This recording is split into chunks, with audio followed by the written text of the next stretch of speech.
Namaste and good morning, everyone. Let's do some prayers. Om Guru Brahma, Guru Vishnu, Guru Devo Maheshwara, Guru Sakshat Parbrahma, Tasmai Shri Guruve Namaha. Om Bhur Bhavaswaha, Tat Savitra Varenayam, Bhargo Devasya Dhimahi, Diyo Yo Naha Prachodayat, Asto Ma Sadgamya, Tamso Ma Jyotirgamya, Mrityurma Amritam Gamya. Om Sehna Bhavatu, Sehna Bhunaktu, Saviryam Karvavahe, Tejasvi Navadhitamastu, Ma Vidvishavahe. Om Shanti Shanti Shanti.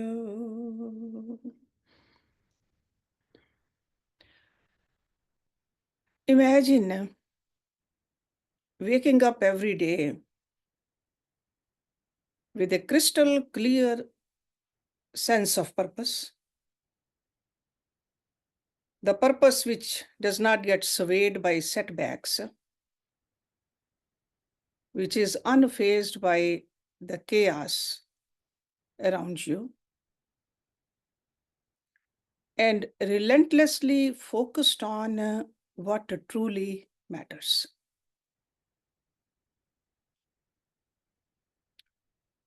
It almost sounds superhuman or impossible. Yet this is the everyday reality of some people. And as they say, if some people can do it, we can do it too. So that's why we got to learn how to harness the power of self-discipline to achieve this. Sure, there will be a noise of life all around us.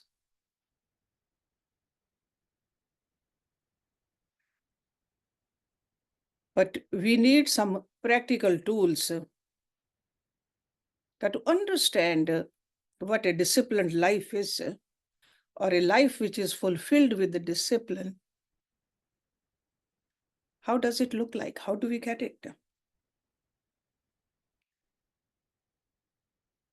Or you can say how to turn our adversity into advantage,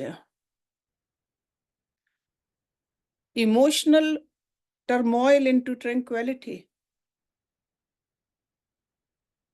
and life's unpredictability into a wellspring of strength.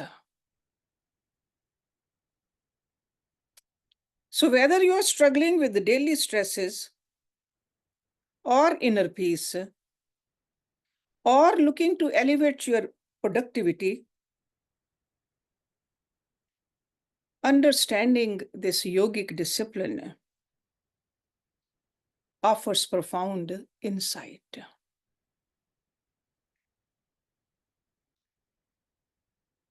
We are all familiar with this world which is brimming with endless distractions. That's why we are just constantly looking for instant gratification. But yogic philosophy grounds us into the virtues of wisdom, courage, justice, and moderation.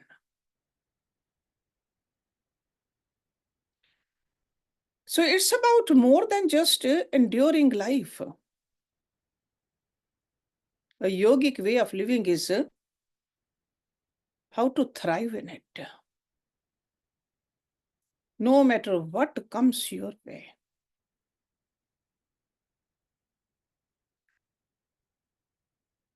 So today we are going to look into certain principles. There are about 8 to 10 principles I have on my list. So at least some of them we'll go through today. And if there's any leftover, we can talk about it next week. Number 1, this yogic discipline or self-discipline starts with finding your purpose.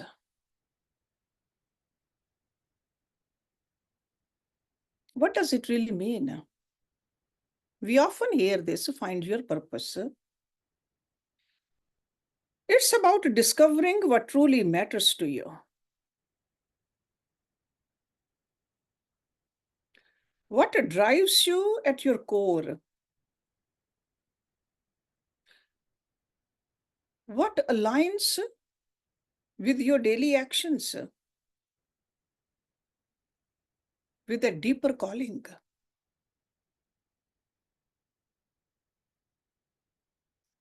Yogis often talk about living in agreement with the nature. That means understanding your role in the larger scheme of things and acting in harmony with your virtues.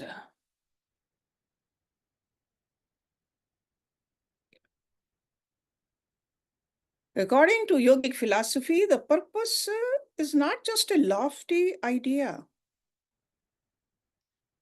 Your purpose is truly a practical compass. That compass which guides you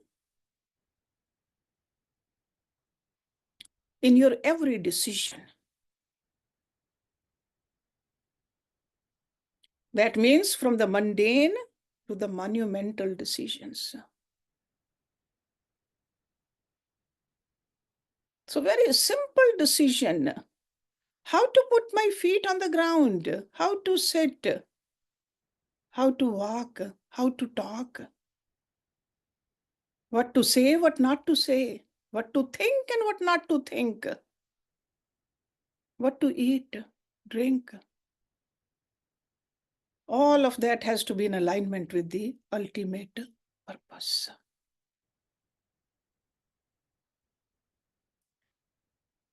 What I'm doing, is it taking me towards that ultimate goal, or is it becoming a hindrance?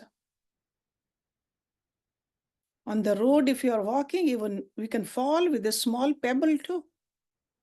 And the same thing happens with a very minor decision we make can make us fall on our face flat.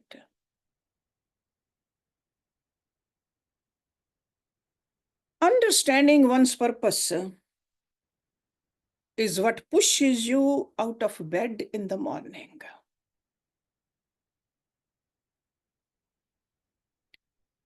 You get ready to take the challenges of the day.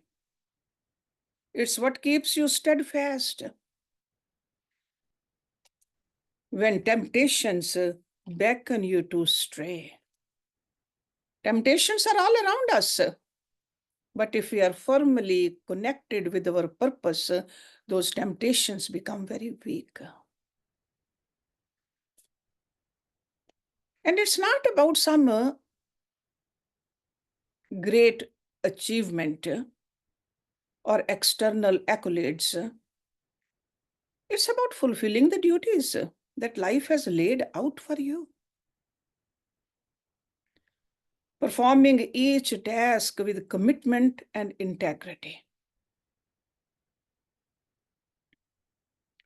In modern context, finding your purpose can often feel overwhelming because we live in a world which is saturated with choices and distractions that can lead us away from our true path. Especially in this fast-paced environment, we often forget. So that's why we got to learn how to peel back the layers of superficial desires and also fleeting emotions in order to reveal what is truly essential for our well-being and growth. It encourages us to ask ourselves, what is truly worth my time? And also my energy. Am I wasting my time? Going here and there? Not just physically alone, mentally too.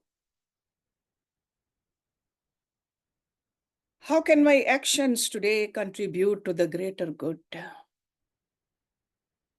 and to my personal development? We should ask these questions to ourselves. Think about what you are naturally drawn to. Excuse me. Where do you feel and find the deep satisfaction? What challenges you are motivated to solve? Pay attention to these. These are the clues to your purpose. And once you identify your purpose, the practice of daily reflection becomes invaluable. By continuously aligning your actions with your purpose, by saying no to what doesn't serve you and yes to what does.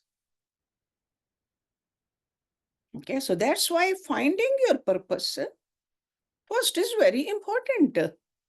Otherwise, we are wasting our time.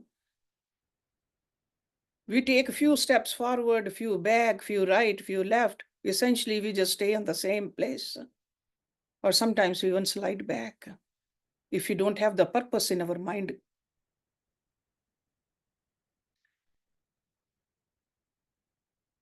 You should cultivate the self-discipline, which is necessary to live a meaningful life and also impactful life. Ask yourself daily, what am I meant to do today? And each evening, have I lived true to my purpose? So this reflection in the morning and evening, very important. Do not let the day go by without asking these questions to yourself. Over time, this practice will not only build self-discipline, but also transform your life into a more purposeful life. And you will feel that this journey which you are traveling on is very fulfilling.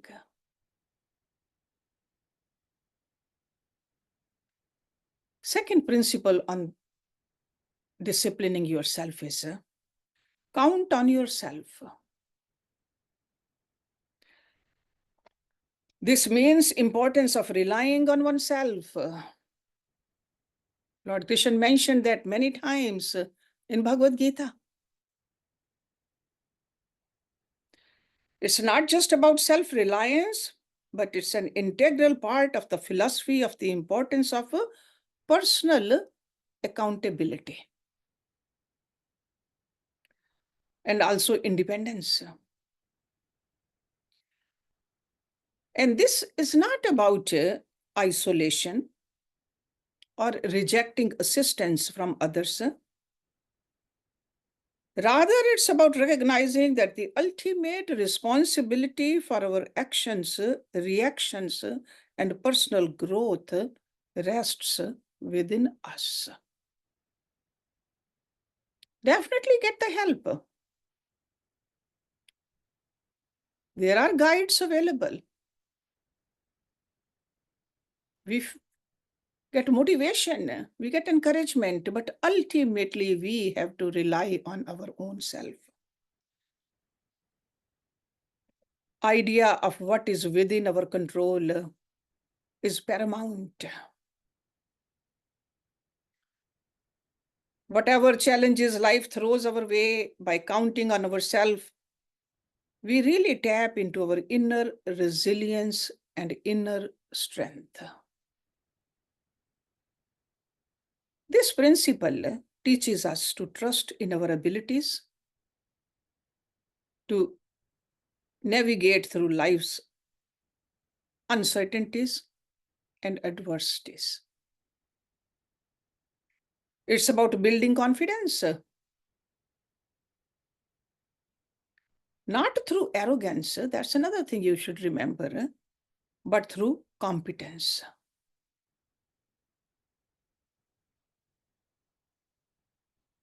And we should have a thorough understanding of our own capacity and virtues. What are my strengths? What are my weaknesses? Where do I stand? Because this is our journey. This self-reliance is liberating, actually. But in the beginning, it does seem daunting. Because in today's interconnected world, where we find a lot of opinions, a lot of advice, constantly at our fingertips, learning to listen to our inner voice can be very challenging. But if we want to live a yogic life, got to learn how to filter out the noise and trust in our own reason and the judgments. This is the inner guidance. Inner guidance is the most reliable counsel a person can have because it is rooted in reason and virtue and experience. By counting on ourselves, we also develop autonomy in our decision-making processes. It enables us to make choices that are aligned with our values and principles, rather being swayed by external pressure or temporary emotions. This autonomy is crucial for maintaining personal integrity and for living a life that is true to oneself. So we got to learn how to count on ourselves. Get the help from others, but ultimately responsibility is ours. And it also starts with this small steps, actually. For example, making commitments and keeping them. Setting personal goals, working towards them independently, and taking time to reflect on our decisions. And then ultimately checking them out. Are they in line with our core values or the purpose of life or not? Over time, these practices strengthen our self-discipline. We won't waste time. We'll know that every moment is very precious. We'll also become more resilient, and we will be grounded in the face of life's challenges. Third principle, very common saying, show up every day.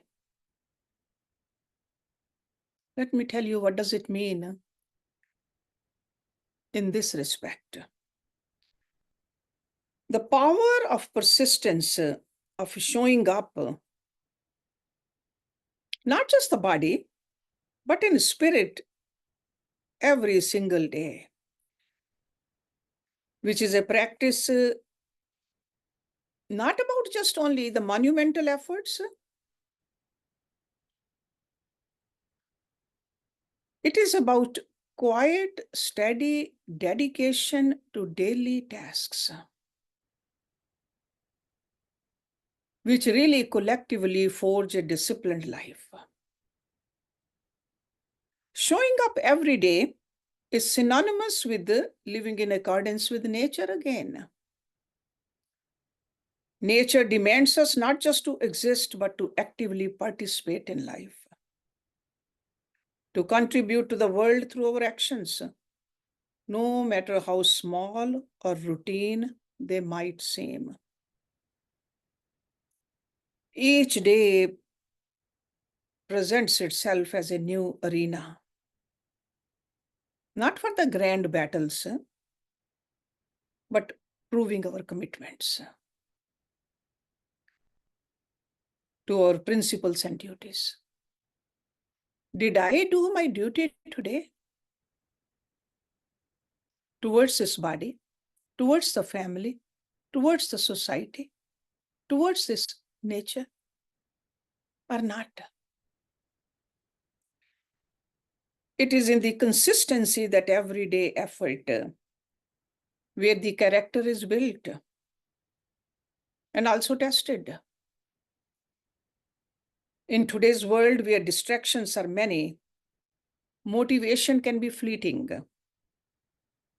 So the idea of showing up every day gains even more significance. It's easy to feel inspired one day and completely off track the other day. We see that the New Year's is coming. People will get motivated to take care of the body.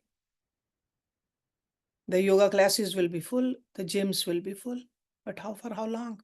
How many days?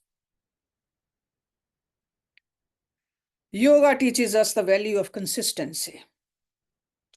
It's not the intensity, but the regularity of our actions that cultivates the discipline. That's why Rishi Patanjali,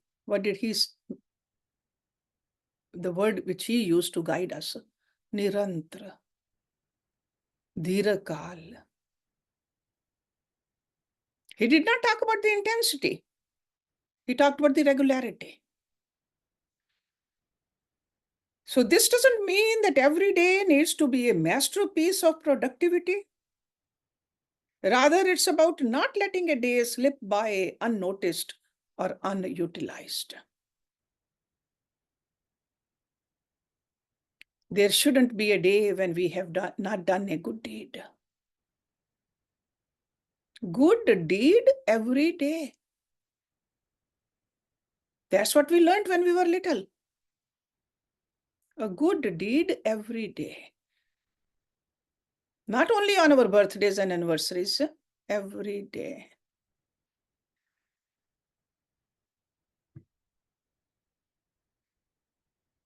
It could be improving our health or deepening our relationship with the people we live with, work with, and ultimately deepening the relationship with God. Progress in any area requires a simple, often overlooked commitment to show up every day. Moreover, showing up every day is deeply intertwined with the practice of mindfulness. We often talk about it. So being present in the now and doing today's work today without the burden of yesterday's failures or tomorrow's worries. Again, that's what we learned from Bhagavad Gita. Be present now. We should do the task at hand to the best of our ability. That's what Arjuna was told. Do what you need to do right now with 100% energy put into it. This focus is what turns routine into ritual. Even the cleaning the floor can be a ritual for us. When I clean the temple in the morning, routinely, it becomes a ritual.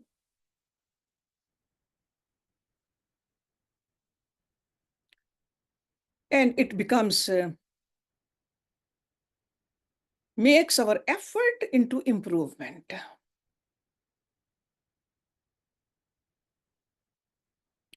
To cultivate this discipline, start small, decide what showing up means for you.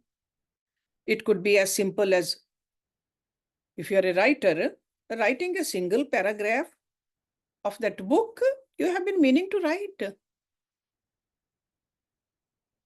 Or it could be a 5-minute workout every single day.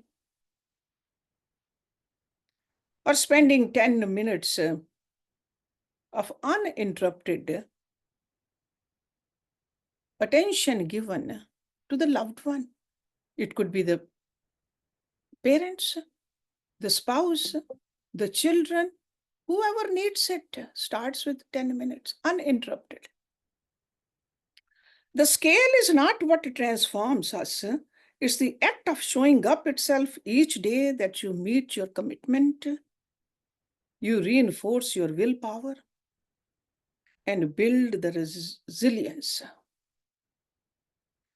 So by adapting to this kind of a practice, you accept the personal responsibility and continuous self-improvement. On the daily basis, you may not see it, but in the long run, you will see that what a difference it has made. You become a living testament to the idea that while we may not control the outcomes, we can control our efforts.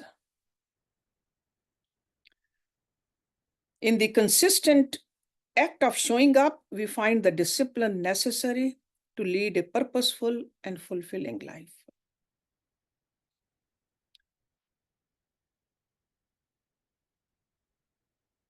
Another principle I want to talk about today is that practice voluntary hardship.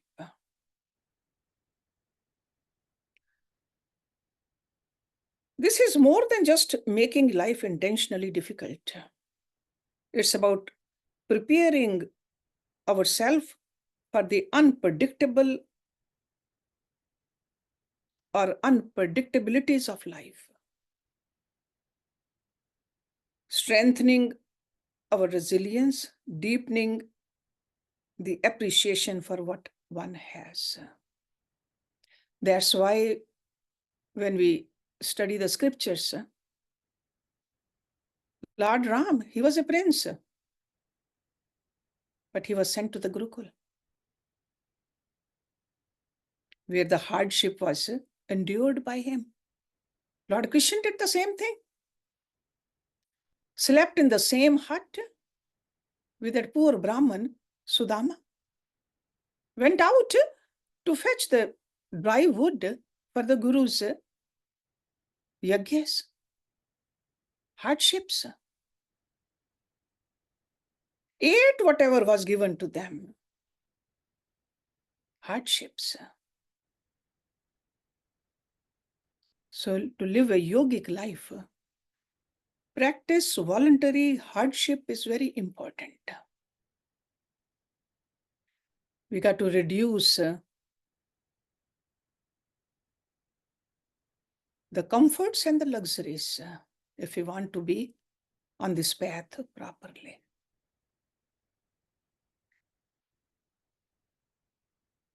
Experience discomfort voluntarily helps to fortify the mind against times when life might force discomfort upon us. This could mean choosing to forego certain luxuries, enduring physical challenges, or simply practicing self-denial. We can make, while we live in this society, we can make small everyday decisions because the logic is simple.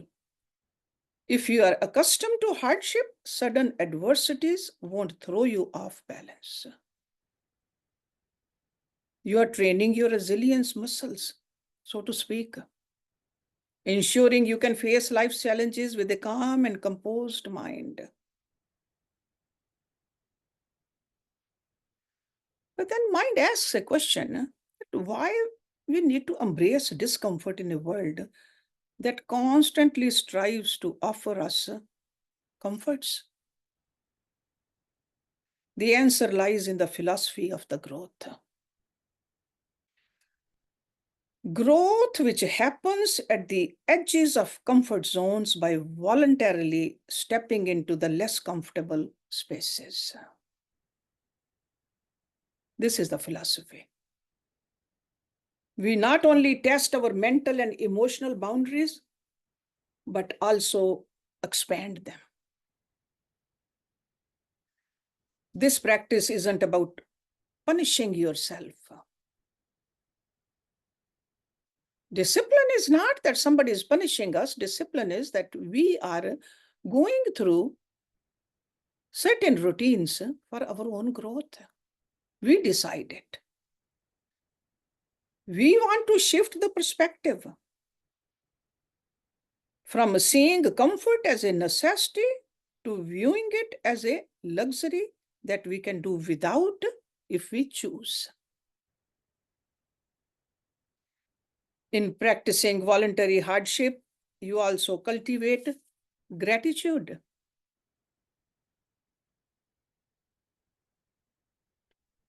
It's easy to take everyday comforts for granted, but when you occasionally live without them,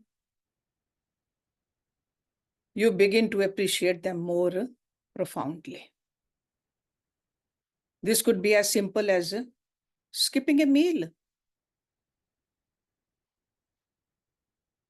which can really heighten your appreciation for the food you do have. Or opting to walk instead of drive. That's a hardship also.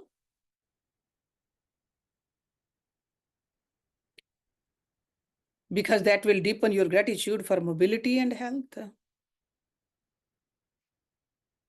Moreover, voluntary hardship connects us to the reality that many people live with involuntarily every day. Everybody doesn't have enough to eat every day, even in today's world. This connection can foster empathy, humility, and a deeper understanding of the human condition, anchoring us more firmly in the reality of the world we share with others. So how can we integrate this practice into our lives? We got to think about it. Start small. Choose something which is manageable. It could be perhaps waking up an hour earlier than usual. That's a hardship for a lot of people. Getting out of that warm, cozy bed in the morning, that will strengthen your willpower. Or you can limit your use of technology. Only for that many hours I'm going to use it. For a lot of people, that's a hardship. Or choose the stairs over the elevator. The key is not the scale of the hardship, but in the regularity. If you want to do once a week fasting,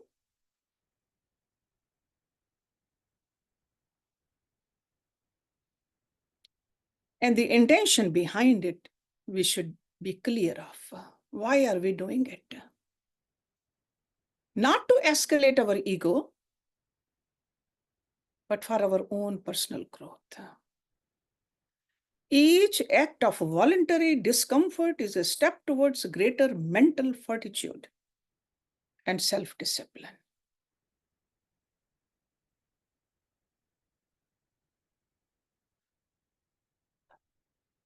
I think we have time to talk about one more principle. Practice dichotomy of control.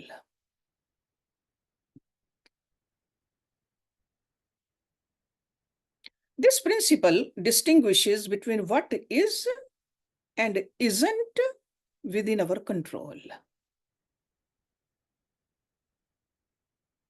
urging us to focus our energy solely on what is in our control.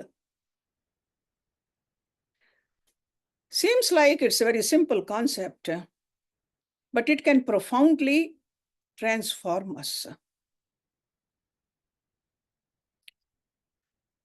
It can transform our approach to life's challenges. We will see the reduction in our anxiety, and we will have a deeper sense of peace and resilience if we can keep this principle in our mind. So what exactly is within our control? It's primarily our own actions, reactions, and judgments. Wouldn't you agree? Let me repeat. Action, reactions, and judgments. Our thoughts, our will, our responses. These are the arenas where we have agency. Everything external, it could be the weather, it could be the actions of others, or even global events. They lie outside our direct control.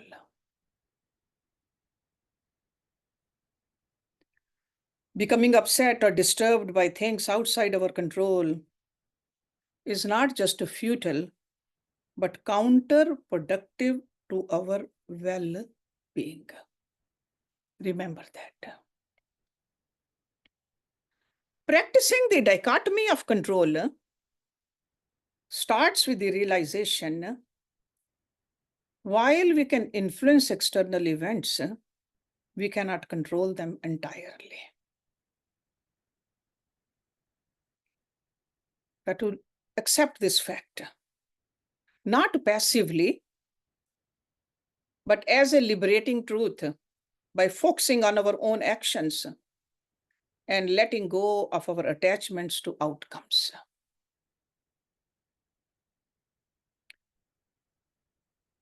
We should maintain our tranquility and effectiveness,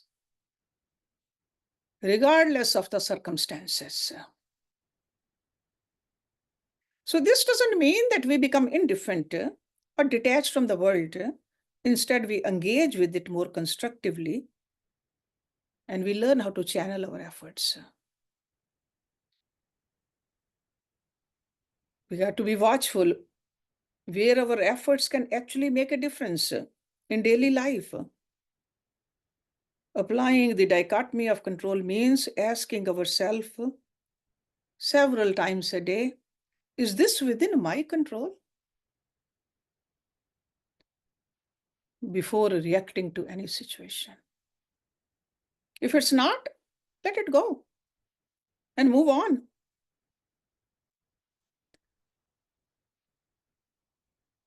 Sure, it's easier said than done, especially in the beginning, because it requires practice. It requires mindfulness, an occasional reminder to ourselves of what truly lies within our sphere of influence.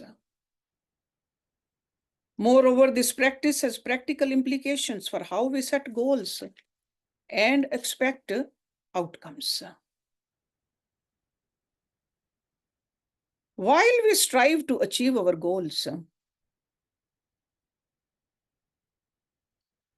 trying our happiness or self-worth, and if we are trying to tie it to the realization of outcomes, we should remember that there are several external factors involved.